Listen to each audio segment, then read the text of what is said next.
Bonjour Jean-Didier Berger. Bonjour à tous. Vous êtes ancien député Les Républicains. Pour ceux qui ne vous connaissent pas, vous êtes ministre délégué auprès du ministre de l'Intérieur. Donc vous travaillez avec Laurent Nunez notamment sur les questions de sécurité. Alors l'événement du jour, c'est l'éclipse solaire. Regardez absolument, on l'a dit beaucoup sur France Info, avec des lunettes spéciales. Mais à ce propos, la chef des écologistes et candidate à l'élection présidentielle, Marine Tondelier, elle parle d'un fiasco de santé publique parce qu'elle dénonce l'absence d'une large distribution de ces lunettes. Effectivement, comment vous expliquez que depuis plusieurs jours en France, les pharmacies, les supermarchés soient régulièrement en rupture de stock, qu'on ait tant de mal à trouver ces lunettes? Écoutez, je pense que les Françaises et les Français qui veulent regarder l'éclipse pourront le faire. J'ai vu hier plusieurs reportages de vos confrères qui montrent que finalement on peut relativement facilement trouver des lunettes. C'est ce que je vais faire moi-même aujourd'hui pour regarder l'éclipse Relativement ce soir. facilement, il y a eu souvent des ruptures de stock dans les Oui, pharmacies, bien il faut sûr, y mais bon, je retourner. pense qu'on est sur un événement exceptionnel. Les Françaises et les Français qui veulent regarder l'éclipse pourront le faire. Ils vont trouver leurs lunettes aujourd'hui, je n'en ai aucun doute. Je pense que les écologistes cherchent surtout à mettre fin à leur propre éclipse de cet été en inventant des polémiques parce qu'ils ne sont pas du tout dans le radar. Ils ont complètement raté leur séquence alors que les sujets climatiques sont pourtant sur le Oui, mais en devant de la scène. 1999... Et donc, En Et 30 millions de lunettes avaient été distribuées en 1999 lors de la dernière éclipse. Vous avez tout simplement oublié cette année l'éclipse solaire? non, je pense que tout le monde va pouvoir regarder cette éclipse tranquillement. Et pourquoi vous n'avez pas distribué cette année Vous savez, je pense que c'est un mal très français. Il ne faut pas toujours tout attendre de la chose publique. Il y a des initiatives privées qui existent dans notre pays. Et l'ancien député de droite que je suis veut aussi que toute la France puisse s'en souvenir. Attendre toujours tout de la puissance publique, c'est s'exposer. Il n'y avait pas le budget cette année. Non, mais c'est pas seulement une question de budget. Il n'y a même pas eu de spot, par exemple, de Santé publique France. C'est pas la première fois qu'on a une éclipse. Vous l'avez dit, en 1999, c'était il y a 27 ans. déjà. Vous aviez distribué des lunettes à l'époque. Et il y avait des spots. Mais je pense qu'il n'y a pas de polémique à chercher sur ce sujet.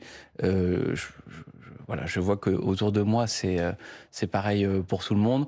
Il y a ceux qui s'en sont occupés et qui les ont trouvés, et ceux qui ne l'ont pas encore fait et vont pouvoir les trouver aujourd'hui sans grande difficulté, à mon sens. Mais il n'y a pas un risque tout de même que vous vous retrouviez avec un afflux de personnes qui s'abîment les yeux aux urgences? Non, j'espère bien que... Je pense que les médias ont largement fait leur travail et vous le faites encore ce matin. Tout le monde a bien conscience qu'il ne faut pas regarder cette éclipse sans être équipé. Et donc tous ceux qui veulent la regarder pourront le faire en s'équipant, j'en suis sûr, dans les meilleures conditions. Jean-Didier Berger, 9 organisations syndicales de pompiers appellent à la grève demain pour réclamer plus de moyens, plus de ressources pour assurer leur mission, alors que l'été n'est pas terminé et qu'on a déjà connu des incendies majeurs. Elles sont reçues aussi demain après-midi chez vous au ministère de l'Intérieur. Est-ce que vous allez leur annoncer plus de moyens pour lutter contre les feux ? Vous savez, d'abord, plus de moyens pour lutter contre les feux, c'est exactement ce que le gouvernement a fait depuis 3-4 ans déjà, en anticipant ces événements exceptionnels que nous connaissons cette année. Et fort heureusement qu'il y a eu cette anticipation. Nous avons doublé le nombre d'engins aériens à disposition des pompiers. Nous avons mis plusieurs centaines d'engins supplémentaires, plus de 500 engins supplémentaires au sol, parce que c'est d'abord au sol que s'éteignent les incendies. Mais tout n'est pas une question seulement de moyens. Il y a aussi une question d'organisation, il y a une question aussi de soutien de nos forces de secours qui font un travail exceptionnel. Et ça n'est pas seulement demain que Laurent Nunez recevra les organisations syndicales, c'est un travail permanent avec les pompiers et avec leurs représentants pour faire en sorte d'améliorer encore les choses. Mais il y a un contexte, Jean-Didier Berger. Ça veut dire qu'ils vont arriver à Beauvau demain, au ministère de l'Intérieur, et vous n'avez rien à leur annoncer? Vous savez, ça ne date pas d'hier que cette réflexion sur le Beauvau de la sécurité civile est lancée. Nous avons identifié avec les pompiers tout ce qui permettrait encore d'améliorer l'organisation. D'abord, le soutien aux collectivités, parce que ce sont les collectivités qui, notamment les départements, qui donnent des moyens aux pompiers, mais également tous les sujets d'organisation. Les pompiers aujourd'hui sont appelés à accomplir des missions qui dépassent de très très loin le cadre de la lutte contre les incendies. Donc il faut recruter davantage de pompiers professionnels. Mais encore une fois, ce n'est pas qu'une question de moyens. Ça fait partie quand même du problème. Par exemple, la question de la gestion des appels. Comment est-ce qu'on fait pour que cette gestion des appels n'amène pas à faire travailler les pompiers sur tout un tas de sujets qui ensuite épuisent leurs ressources, les ressources humaines et les autres ressources. La gestion des appels quand on appelle le 18, c'est ça? Bien sûr, la gestion des appels de secours, pour faire en sorte, vous savez, je suis allé il y a quelques mois dans un département où la gestion des appels était unifiée pour permettre un tri beaucoup plus rapide entre ce qui relève des pompiers et ce qui ne relève pas des pompiers.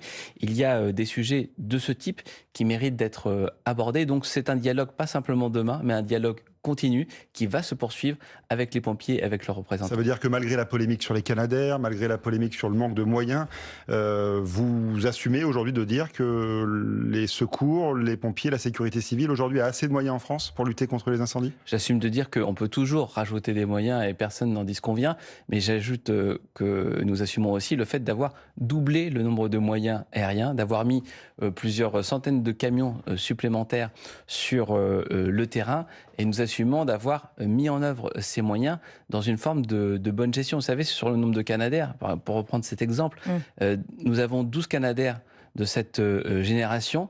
De cette génération, il y en a 90 seulement dans le monde entier. Et Emmanuel Macron promettait de les renouveler entièrement en 2022. Finalement, il n'y en a eu que 4 de commandés. Mais vous voyez que 12 sur 90 dans le monde, ça veut dire que la France est en pointe. Et si vous regardez bien les chiffres dans tous les pays, y compris les pays européens qui sont vraiment à la pointe du combat contre le feu, je pense en particulier à l'Espagne ou ce type de pays, vous verrez que la France arrive à éteindre beaucoup plus vite les incendies et qu'il y a beaucoup moins d'hectares brûlés par incendie en France que dans d'autres pays. Pourquoi? Parce que nous avons beaucoup de moyens et aussi parce que nos pompiers ont une technicité, ont une expérience, ont une capacité à se projeter pour intervenir rapidement et avec efficacité. Et c'est tout ce savoir-faire qui est à mettre à l'actif de notre pays. qu'on a quand même eu besoin de l'aide de nos voisins européens pour venir à bout de. Mais bien sûr, mais la solidarité européenne, souvent, c'est nous qui y contribuons. Il est tout à fait logique et normal que lorsque nous sommes en difficulté face à des événements climatiques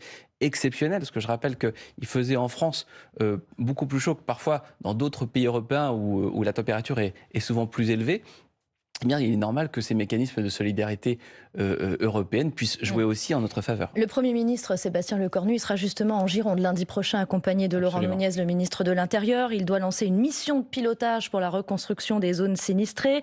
Il a proposé aussi une nouvelle mission parlementaire à 7 parlementaires pour faire des propositions d'ici au 21 septembre. Donc là, il sera aussi question de moyens. Est-ce qu'il faut plus de moyens? Est-ce qu'il faut des nouveaux Canadair?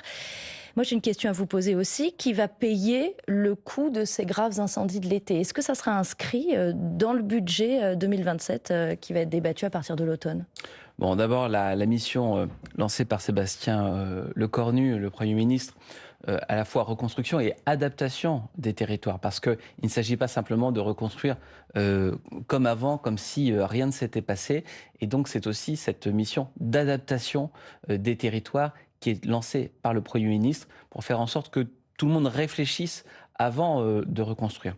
Deuxièmement, sur les coûts, il y a des mécanismes assurantiels qui évidemment rentrent en œuvre, mais c'est vrai que le gouvernement a mis et mettra des moyens pour accompagner cette reconstruction, pour faire en sorte que les territoires...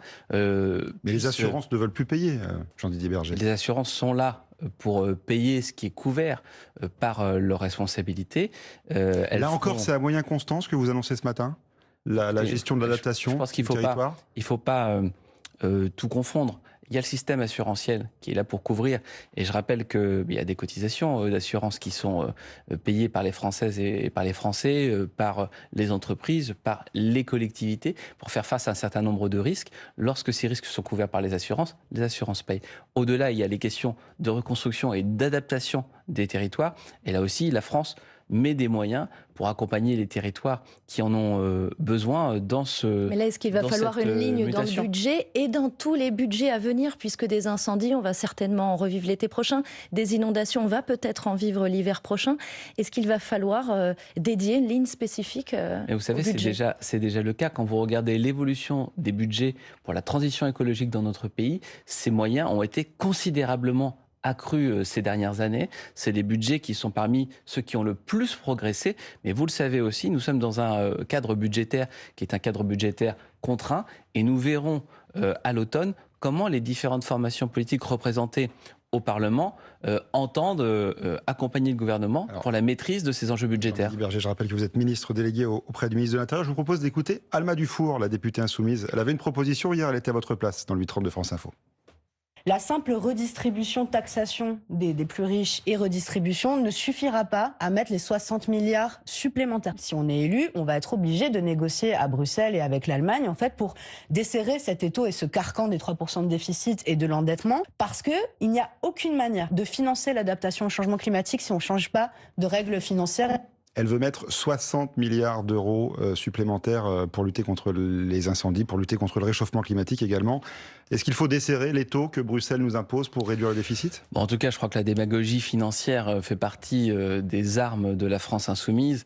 Et je pense qu'il faut que les Françaises et les Français ouvrent grand les yeux et les oreilles sur ce qu'il leur est proposé par Jean-Luc Mélenchon et par ses amis. J'ai entendu Jean-Luc Mélenchon expliquer un grand renfort de moulinet de bras, qu'il n'y avait pas besoin de rembourser la dette et qu'il fallait aller dans les banques centrales pour brûler purement et simplement les titres. Si c'est avec ce type de solution magique que la France insoumise entend gouverner la France, je pense que c'est un danger qui est un danger particulièrement grave. Et je pense que les Françaises et les Français sont armés, heureusement, pour ne pas céder à ce type de démagogie. Jean-Didier Berger, vous restez avec nous. On va passer au fil info. Il est 8h45 et c'est avec Marie-Marty Rossian. Le 5e épisode caniculaire se poursuit en France. 78 départements sont en vigilance orange pour ces fortes chaleurs aujourd'hui. Risque élevé également en raison de la chaleur pour les départs de feux de forêt dans 45 départements. Dans la Drôme, la situation est stable ce matin dans le massif du Claps, mais les conditions météo du jour sont propices aux reprises de ce feu. Un nouveau bilan en Colombie après le violent séisme survenu en début de semaine dans le nord-ouest du pays. 216 personnes sont mortes et plus de 1600 ont été blessées selon les autorités. Les recherches se poursuivent pour tenter de retrouver des survivants. Les yeux seront rivés vers le soleil ce soir. Lunettes homologuées sur le nez pour observer cette éclipse solaire prévue à partir de 19h20. Éclipse qui sera totale dans une partie de l'Espagne. France Info en édition spéciale ce soir à partir de 18h30. Et puis la première médaille d'or française au championnat d'Europe de natation décrochée hier soir par le relais mixte sur le 4x100 mètres 4 nages. À noter ces deux autres médailles hier tricolores. L'argent pour Maxime Grousset sur le 50 mètres papillon et le bronze pour Pauline Mailleux. C'était sur le 200 mètres d'eau. France Info. Le 8h30 France Info, Pierrick Bonneau, Solène Crescent. Et Jean-Didier Berger, ministre délégué auprès du ministre de l'Intérieur, notre invité jusqu'à 9h. Monsieur Berger, 78 départements, vigilance orange canicule aujourd'hui, 80 demain, c'est le 5e épisode de canicule de cet été. Que dites-vous ce matin à tous les Français qui vivent dans des passoires thermiques, que le gouvernement a un peu tardé mais qui va s'y mettre ? Non, je pense que le gouvernement a fait en sorte, et les gouvernements précédents, d'adapter plus d'1 million de logements du point de vue thermique, et qu'il faut aller évidemment bien au-delà et continuer à accélérer. C'est ce que Vincent Jeanbrun et toute l'équipe gouvernementale de Sébastien Lecornu s'emploient activement à faire.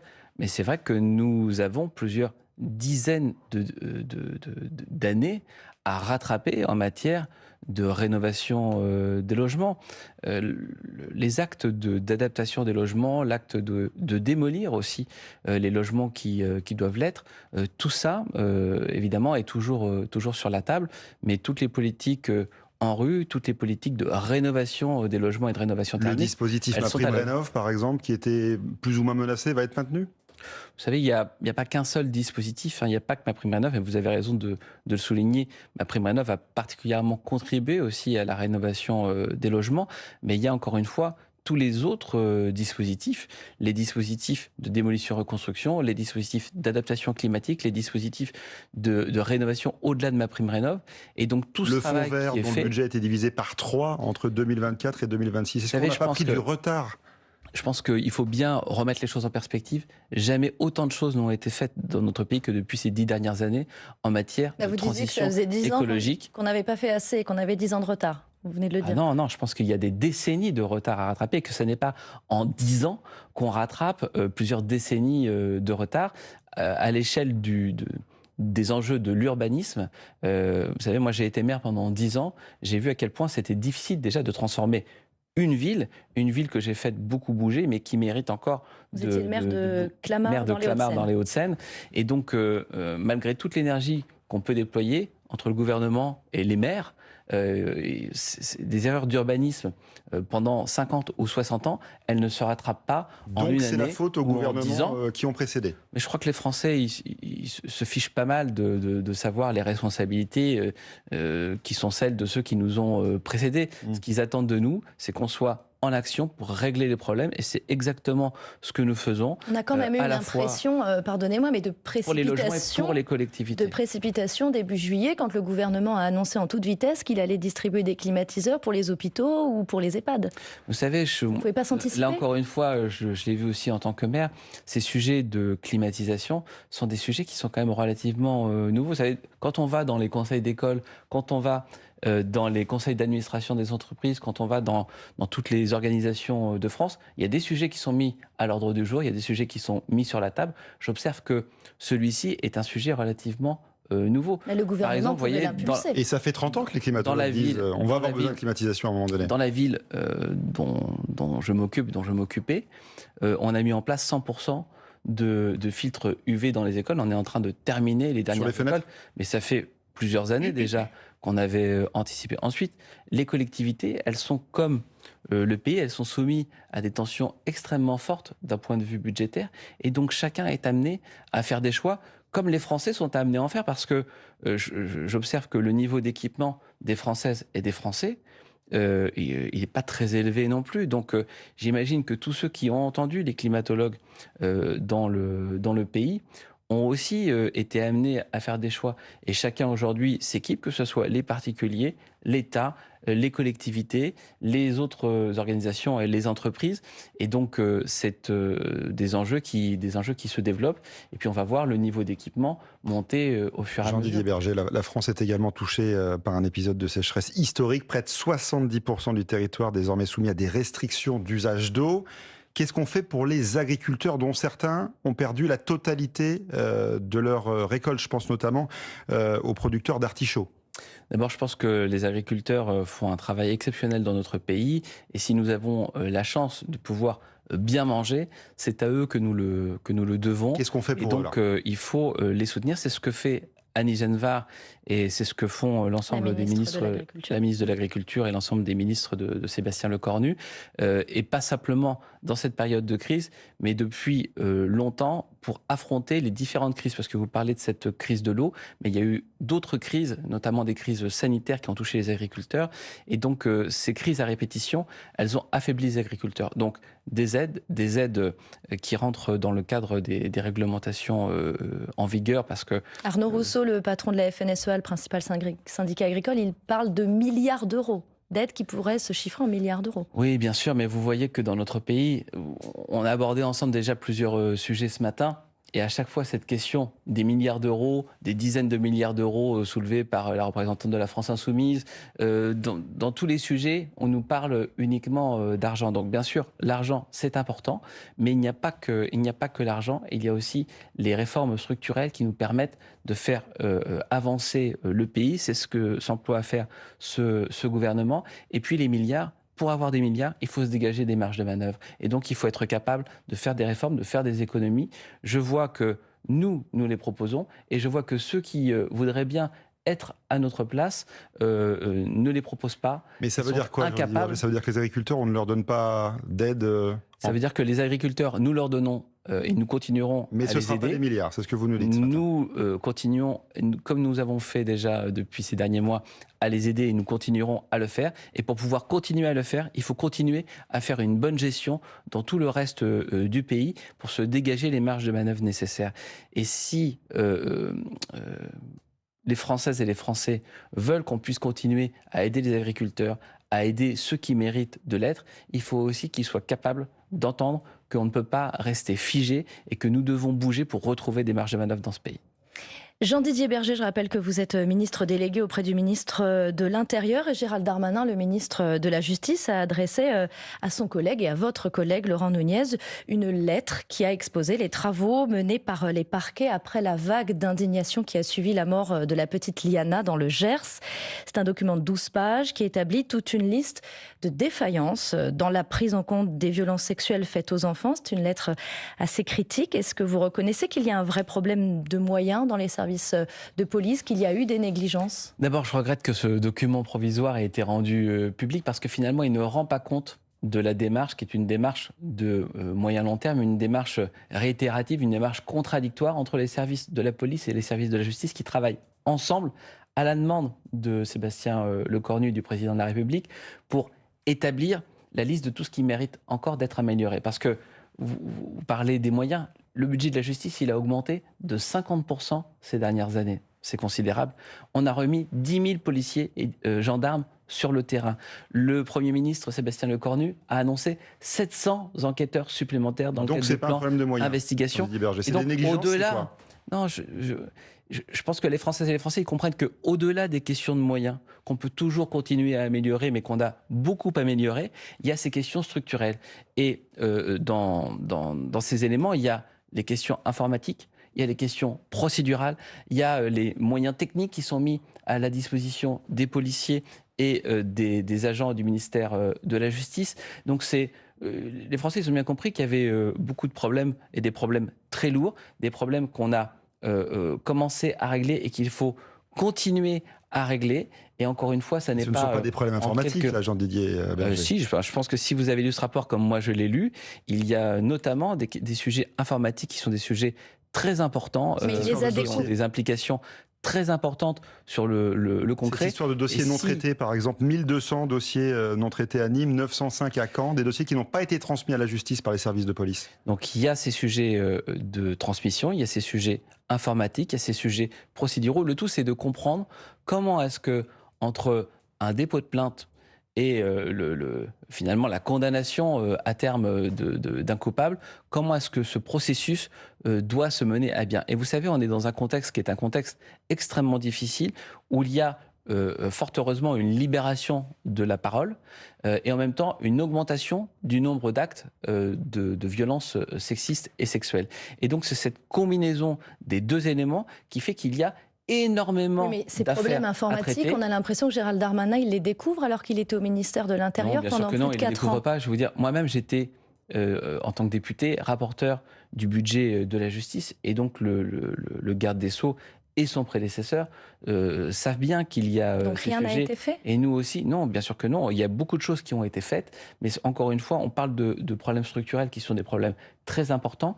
Et donc, ce travail qui est mené entre le ministère de la Justice et le ministère de l'Intérieur, il est là pour accélérer le règlement de ces sujets, pour regarder, vérifier qu'il n'y a pas d'angle mort et que tout est bien sur la table, et de faire le point en toute transparence. Et c'est quand même assez inédit dans notre pays qu'on ait une telle revue de détails pour regarder parquet par parquet comment est-ce que les choses fonctionnent. En même temps, on est l'un des pays avec le plus faible taux de procureurs par rapport au niveau européen, par exemple. C'est pour ça que les moyens de la justice, encore une fois, ont augmenté de 50%. Je pense qu'il n'y a pas beaucoup de pays en Europe qui ont fait augmenter de 50% le budget de la justice. Je pense que cette augmentation, elle est sans précédent dans notre pays. Et à tous ceux qui, dans nos oppositions, critiquent les moyens de la justice alors qu'ils ont eux-mêmes exercé des responsabilités. Vous pensez à qui ? Qui n'avaient pas... je pense en particulier à la gauche. Lorsque j'entends les représentants de la France insoumise ou leurs alliés qui ont exercé des responsabilités, il ne faut pas l'oublier dans notre pays, nous dire que ça n'est pas assez. Mais pourquoi ne l'ont-ils pas fait avant nous ? C'est ça aussi la question qui leur est posée. Jean-Didier Berger, on n'a plus le temps pour une dernière question. Alors il est l'heure pour moi de vous remercier d'avoir été l'invité de France Info et du 8h30 France Info ce matin. Je vous souhaite une bonne journée. Je rappelle tout de même que vous êtes ministre délégué auprès du ministre de l'Intérieur.